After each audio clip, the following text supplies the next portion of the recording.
اور بھائی اللہ کے نام کے اندر محبت کا معنی موجود ہے، اور جب اللہ آپ سے اپنا تعلق بیان کرتا ہے نا تو وہ محبت کا تعلق بیان کرتا ہے۔ تو ایک اور بھی یہاں پہ نقطہ ہے کہ دیکھیں، اگر کسی کا تعلق آپس میں خوف کا تعلق ہو نا، ہم اس مسئلے سے ایک گھریلو مسئلے کی اصلاح بھی کر لیتے ہیں۔ اگر گھر میں والد کا اور اولاد کا تعلق خوف والا ہو نا، اولاد ڈرتی ہو اپنے باپ سے، تو ڈر کے ساتھ گناہوں سے اور غلطیوں سے بچی ہوئی ہو، تو یہ تعلق کا کمال نہیں ہوتا۔ اگر وہ باپ کی محبت میں اس کی بات مانتے ہوتے نا تو یہ تعلق کا کمال تھا۔ بھلا کیوں؟ کیونکہ باپ کا اگر خوف ہو نا تو اولاد تب تک باپ کی بات مانے گی جب تک وہ سامنے۔ اگر باپ چلا گیا تو ڈر ختم، پھر تو نہیں مانیں گے نا، کیونکہ ڈر تو ختم ہو جاتا ہے نا۔ اور اگر باپ کمزور پڑ گیا، جس بازو میں قوت تھی جس سے بچہ ڈرتا تھا، اب وہ بازو کمزور ہو گیا، بچے میں طاقت زیادہ ہو گئی، اب وہ باپ کی سنے گا؟ ڈر نہیں رہا۔ یا باپ چلا گیا تو ڈر نہیں رہا نا، جس کا خوف تھا وہی نہیں ہے، اب وہ کس کی مانے گا؟ لیکن محبت دائمی جذبہ، باپ کمزور ہو یا چلا جائے، محبت تو نہیں جاتی نا، محبت تو رہتی ہے نا۔ اب وہ محبت میں اگر باپ کی بات مان رہا ہے تو وہ باپ قریب ہو یا دور ہو، باپ دنیا میں ہو یا نہ ہو، باپ طاقت میں ہو یا کمزوری میں ہو، وہ باپ کا حیا بھی کرے گا، اس کا کہا بھی مانے گا۔ اسی طرح اگر ہم اللہ سے محبت کے جذبے میں رہتے ہیں تو ہم محبت کے ساتھ، ہمیں ہر وقت یہ نہیں دیکھنا پڑے گا کہ کیمرہ لگا ہوا ہے یا نہیں لگا ہوا، ہمیں یہ نہیں دیکھنا پڑے گا کہ فرشتے ابھی نظر نہیں آ رہے ہیں یا نہیں ہیں۔ ہمارا صرف محبت کا تعلق ہونا تو ہم فرشتوں سے بھی بے پرواہ ہو کے رب کی محبت میں ڈوب کے اس کی بات مانیں گے۔ رب کی محبت میں جب ڈوب جائیں گے نا تو پھر ہمیں گناہ کی طرف کوئی چیز مائل نہیں کر سکتی۔ شیطان نے بھی کہا تھا میں قیامت تک تیرے ان بندوں کو گمراہ کروں گا۔ قرآن میں رب کہتا ہے، اس نے خود کہا الا عبادک المخلصین، سب کو گمراہ کروں گا لیکن جو تیرے مخلص لوگ ہیں نا، مخلص کس چیز میں خلوص ہوتا ہے؟ خوف میں کون سا خلوص ہوتا ہے؟ خلوص تو بھائی ہوتا ہی محبت میں، ایک کو چاہا اور بس اسی کے ہو گئے، رب کو چاہا اور اس کے سوا کسی کو نہیں چاہا، رب سے محبت کی اور ساری لٹا دی، تو جو تجھ سے محبت کے خلوص تک پہنچے ہوں گے نا میرے مالک، مجھے پتا ہے کہ ان کو میں نہیں گمراہ کر سکتا۔ محبت کا خلوص لٹنے نہیں دیتا کسی کے ہاتھ سے۔ تو شیطان کو بھی پتا تھا جو اس کے عشق میں ڈوب گیا نا، میرا بس نہیں چلے گا اس پہ، قیامت تک کے لیے نہیں چلے گا۔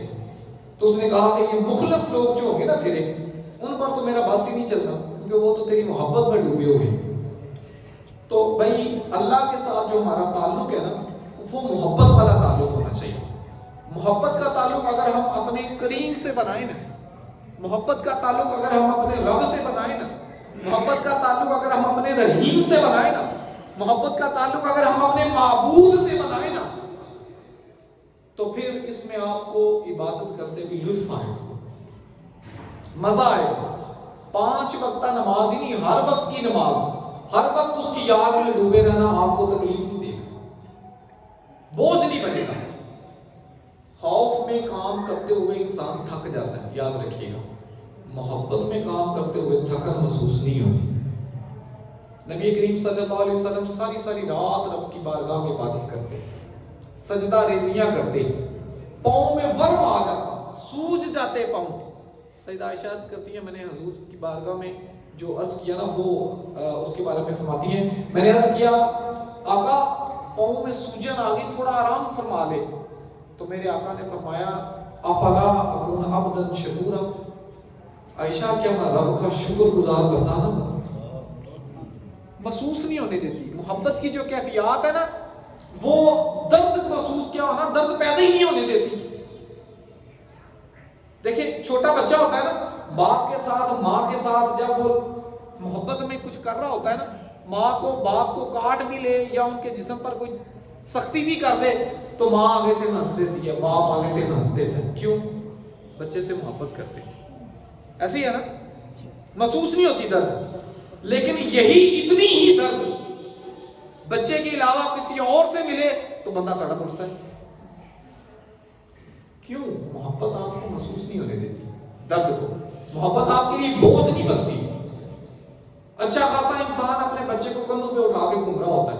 بوڑھا دادا اپنے بچے پوتے کو اپنے کندھوں پہ اٹھا کے جب گھومتا ہے تو پنجابی میں کہتے ہیں کہ مرد کے اوپر دوسری جوانی تب آتی ہے جب وہ اپنے پوتے کو اپنے کندھوں پہ اٹھاتا ہے. حالانکہ وہ تو خود نہیں چلنے کے قابل، اب پوتے کو کندھوں پہ اٹھا کے کیسے بھاگ رہا ہے؟ محبت کمزور نہیں ہونے دیتی آپ. محبت آپ کو تھکنے نہیں دیتی. محبت آپ کو بوجھ نہیں محسوس ہونے دیتی. اگر آپ رب سے محبت والا تعلق قائم کرتے ہیں نا، عشق والا تعلق قائم کرتے ہیں نا، تو اس کی عبادت کرنا، اس کے لیے سجدہ ریزیاں کرنا، اس کو تلاش کرنا، اس کی محبت میں لوگوں سے محبت کرنا، اس کی محبت میں لوگوں سے شفقتیں کرنا آپ کو بوجھ نہیں لگے. کیونکہ وہ محبوب ہے نا. تو محبوب کا کہا ٹالا تو نہیں جاتا، تو رب کی بات ماننے میں آسانیاں ہو جائیں. تو رب العزت اپنا تعارف لفظ اللہ سے جو ہمیں کرایا نا، اس کے معنی میں محبت کا معنی پوشیدہ ہے. اگر ہم اس محبت کے معنی کو بھی سمجھیں، ایک معنی کو بھی سمجھیں، تو ہمارے لیے اللہ کے ساتھ تعلق نبھانا اور اللہ کی مخلوقات کے ساتھ اچھا تعلق نبھانا بہت آسان ہو جائے. آسانیاں بن جائیں، کیونکہ وہ محبوب کی رضا میں بندہ راضی رہتا ہے. ایسی ہے نا، جو بندہ محبوب کی رضا میں راضی نہیں رہتا اس کو تو محبت نہیں نہ ہوئی. اور جو اللہ سے محبت کرے اور پھر اس کے لیے اللہ سے تعلق بنانا مشکل لگے، یہ کیسے ممکن ہو سکتا ہے؟ ہاں، خوف کا تعلق مشکل لگتا ہے، محبت کا نہیں لگتا. ایک ایگزامپل دیتا ہوں نبی محتشم صلی اللہ علیہ وسلم کی زندگی، مبارک زندگی سے. رسول اللہ صلی اللہ علیہ وسلم اعلان نبوت سے پہلے کہاں تشریف لے جاتے تھے؟ غار حرا میں. غار حرا میں لے جاتے نا تشریف. وہاں پہ آپ کئی دن کئی ہفتے رہتے تھے. بھوک بھی برداشت کرتے، مکہ کی سخت ترین گرمی بھی برداشت کرتے. غار کے اندر تو ہوا کی کراسی بھی نہیں ہوتی نا، تو گھٹن بھی ہوتی ہوگی. رات کو سخت اندھیرا بھی ہوتا ہوگا، دن کو سخت گرمی بھی ہوتی ہوگی. موسمیاتی تبدیلیوں کو بھی برداشت کرتے ہوں گے آقا. بھوک کو بھی برداشت کرتے ہوں گے، تنہائی کو بھی برداشت کر رہے ہیں، لیکن کوئی شکوہ نہیں. کیوں نہیں ان کو تکلیف ہوئی اس سارے معاملے کی؟ کیوں ان کے لیے یہ ہفتوں کی بھوک کوئی تکلیف پیدا نہیں کر رہی؟ کیوں ان کے لیے ہفتوں کی تنہائی تکلیف پیدا نہیں کر رہی؟ کیونکہ وہ اپنے محبوب کی لگن میں تھے. اللہ تعالیٰ نے قرآن کریم میں اسی چیز کو بیان فرمایا ہے سورہ وضحا میں، وَوَجَّدَكَ ضَالًّا فَهَدَىٰ. اے میرے محبوب، میں نے تجھے اپنی محبت میں بڑھتا ہوا نہیں پایا، محبت میں واقفتگی کی حد تک گئے ہوئے نہیں پایا، اور پھر میں نے تجھے ہدایت عطا فرما دی. محبت کی ہدایت کیا ہوتی ہے؟ محبوب سے ملن، یہی ہوتی ہے نا. تو آپ اے میرے محبوب میری تڑپ میں تھے، میری کھوج میں تھے، میری تلاش میں تھے، میری لگن میں تھے. پھر میں نے اپنا آپ پر کھول دیا، واضح کر دیا، اپنی محبتیں آپ پر نچھاور کر دی، انڈھیل دی، آپ کو ہدایت عطا کر دی. اور آج بھی ہمارے جو امت مسلمہ کے اولیاء اللہ پچھلے 1500 سال سے یہ جو چلہ کشی کرتے ہیں نا، آپ نے سنا ہوگا سیدنا شیخ عبد القادر جیلانی غوث سمدانی رضی اللہ عنہ، آپ نے حضرت داتا گنج بخش علی حجویری نے، حضرت گنج شکر وغیرہ دیگر اولیاء کرام، اللہ تعالیٰ سب پر اپنی کروڑ رحمت نازل فرمائے، چلہ کشیاں کرتے رہے. 40 دن کی، 6 ماہ کی، سالوں کی بھوک برداشت کرتے رہے ہیں. وہ جنگلوں میں جاتے رہے ہیں، وہ پانیوں میں کھڑے ہوتے رہے، نفس کشی کرتے رہے. یہ چیزیں ان کو تکلیف کیوں نہیں دیتی؟ وہ لوگ اللہ کی محبت میں ڈوب کر کرتے تھے. یہ رسول اللہ صلی اللہ علیہ وسلم کا اعلان نبوت سے پہلے جو طرز عمل تھا اس کو اڈاپٹ کرتے ہوئے یہ اللہ کی محبت میں ڈوب کر جب یہ اولیاء کام کرتے ہیں پھر تکلیف نہیں ہوا کرتی. اس وقت تو محبت کی لگن لگی ہوتی ہے نا. تو محبوب کی طرف کوشش، ہر اٹھتا ہوا قدم تکلیف کو کم کرتا ہے، پیدا نہیں کرتا۔ تو یہ اولیاء اللہ کا جو طریقہ ہوتا ہے، اس سے بھی ہمیں پتہ چلتا ہے کہ اگر ہم اللہ کو اپنا محبوب بنا لیں، اس سے محبت والا تعلق قائم کر لیں، تو ہمیں اس کی عبادت کرنے میں، اس کی رضا تلاش کرنے میں کوئی مشکل پیش نہیں ہے، ہمیں کوئی دقت نہیں ہوگی، درد نہیں ہوگا، ہمیں یہ بوجھ نہیں لگے گا کہ یار میں ساری رات عبادت کروں، یار میں سارا دن بھوکا رہا ہوں، روزے رکھوں، بوجھ نہیں لگے گا، کیونکہ اس میں سرور ہوگا نا۔ محبت کے معاملات سرور دیتے ہیں، ان میں لذت ہوتی ہے، چاشنی ہوتی ہے، اسی لیے تو نبی کریم صلی اللہ علیہ وسلم کے ایک دن بعد میں بھی یوم وصال کے روزے رکھا کرتے تھے۔ تو صحابہ کرام نے جب اس کے متعلق گزارش کی تو فرمایا ایکم مثلی یطعمنی ربی ویسقی، تم میں سے کون میری طرح ہے، میرا رب مجھے کھلاتا پلاتا۔ وہ ایک عاشق صادق جب محبوب کی طلب میں ہوتا ہے نا، تو اس کا کھانا پینا، اس کا رزق اپنے محبوب کی نظر کرم ہوتی ہے۔ تو میرا رب جب مجھ پر نظر کرم فرماتا ہے تو میری تو بھوک مٹ جاتی ہے۔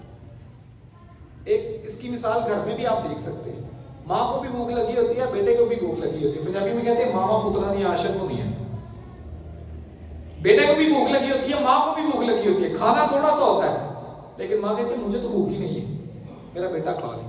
وہ سارا کھا رہا ہوتا ہے اور ماں خوش ہو رہی ہوتی ہے میرا بیٹا کھا، حالانکہ وہ خود بھوکی ہوتی ہے۔ محبت درد محسوس نہیں ہونے دیتی آپ۔ تو اگر آپ اللہ کے ساتھ محبت کا رشتہ بنائیں، جس کو وہ مومنین کے رشتے کے طور پر بیان کرتا ہے، والذین آمنوا اشد حبا للہ، جو لوگ ایمان لائے وہ اللہ کے ساتھ شدت کی محبت کرتے ہیں، اور ایسی شدت جو تمام شدتوں پر حاوی ہے، جس کو آپ آسان لفظوں میں عشق خداوندی کہہ سکتے ہیں، جس کی شمع روشن کرنے کے لیے ہر نبی تشریف لایا، اور اسی آگ کو اپنے دل میں بسا کے تمام اولیاء نے زندگیاں گزاری۔ اگر ہم اس مقام کو غور کریں، اس کی طرف چلیں، تو ہمیں اللہ تعالیٰ کی محبت، اس کی جستجو، اس کی لگن نصیب نہ ہوگی صرف، بلکہ ہمیں اس راستے پہ چلنا بھی آسان ہو جائے۔ تو سامعین مجتمع، اللہ رب العزت کے جو لفظ کے جو لغوی معنی تھے، لٹرل میننگ جو تھا، وہ میں نے ابھی آپ کے سامنے رکھا۔ ٹرمینالوجی میں اللہ کس کو کہتے ہیں، انشاءاللہ وقت ختم ہو گیا تو اگلے جمعے پھر میں لفظ اللہ پر ہی گفتگو کروں گا، کیونکہ یہ تمام انبیاء کا موضوع سخن رہا ہے اللہ رب العزت کی ذات، اور تمام اولیاء کا موضوع سخن رہا ہے اللہ رب العزت کی ذات، سب کا یہی موضوع رہا ہے۔ اگر آپ یہ کہیں نا کہ کوئی اللہ کا ولی یا کوئی عالم نبی کریم صلی اللہ علیہ وسلم کی محبت کی بات کر رہے ہیں، تو یہ محبت اللہ کب سے ہے؟ رسول اللہ صلی اللہ علیہ وسلم کی محبت اللہ کی محبت سے جدا تھوڑی ہے۔ میں نے پچھلے جمعہ بھی آپ کو بتائی تھی ایک آیت کریمہ، 6 پارے کا پہلا رکوع، اس میں اللہ تعالیٰ فرماتا ہے مسلمانوں کا ذکر کرتے ہوئے، جو اللہ اور اس کے رسولوں کو جدا نہیں کرتے، یہی سچے مومن۔ تو اللہ کے رسول کی محبت اللہ کی محبت سے جدا نہیں ہے، یہ ایک ہی محبت ہے، یہ اسی رستے میں، اللہ کی محبت کے رستے میں کھڑے ہمارے رہنما ہیں۔ اب ہمارا مسئلہ یہ ہے کہ ہمارا ظرف مختصر ہوتا ہے، ہمارا برتن چھوٹا ہوتا ہے، تو ہم سارے لوگ اللہ کی محبت کا برتن جو ہے نا اتنا رکھتے نہیں جتنی اس کی محبت ہے۔ کچھ ہم اولیاء کے اندر طبقات آتے ہیں، فنا فی الشیخ کے، فنا فی الرسول کے، اور پھر فنا فی اللہ کے، ترتیب کے ساتھ۔ پہلا مقام ہوتا ہے فنا فی الشیخ، اپنے جس شیخ سے، جس اپنے مرشد سے اللہ کی محبت کی لگن لگی، وہ اسی میں فنا ہو جاتے ہیں۔ اور پھر فنا فی الرسول کا مقام آتا ہے کہ جس رسول کے ذریعے رب کی محبت کا فیض حاصل ہوا، وہ اسی کی محبت میں ڈوب جاتے ہیں۔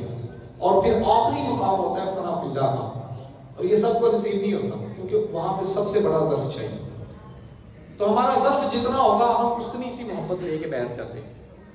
ہم محبت کبھی چھوٹے سے ایک عام انسان کی محبت لے کے بیٹھ جاتے ہیں، ظرف چھوٹا ہوگا، کبھی اللہ کے ولی کی محبت میں ڈوب جاتے ہیں، فنا فی الشیخ ہو جاتے ہیں، کبھی اللہ کے رسول کی محبت میں ڈوب جاتے ہیں۔ تو یہ سارے غلط نہیں ہے، اللہ کے ولی کی محبت ہو، اللہ کے رسول کی محبت ہو، یہ ساری کی ساری محبتیں تو ہیں ہی اللہ کی محبتیں۔ ہم اللہ کے ولی سے محبت بھی کس لیے کرتے؟ الحب للہ والبغض للہ، ان سے محبت بھی اللہ کی محبت کی وجہ سے ہے، اور اگر کسی سے بغض ہے تو وہ بھی کس کی بغض کی وجہ سے ہے؟ اللہ کی وجہ سے، کہ وہ اللہ کا نافرمان ہے اس لیے اس سے بغض ہے، وہ اللہ کا فرما بردار ہے اس لیے اس سے محبت ہے۔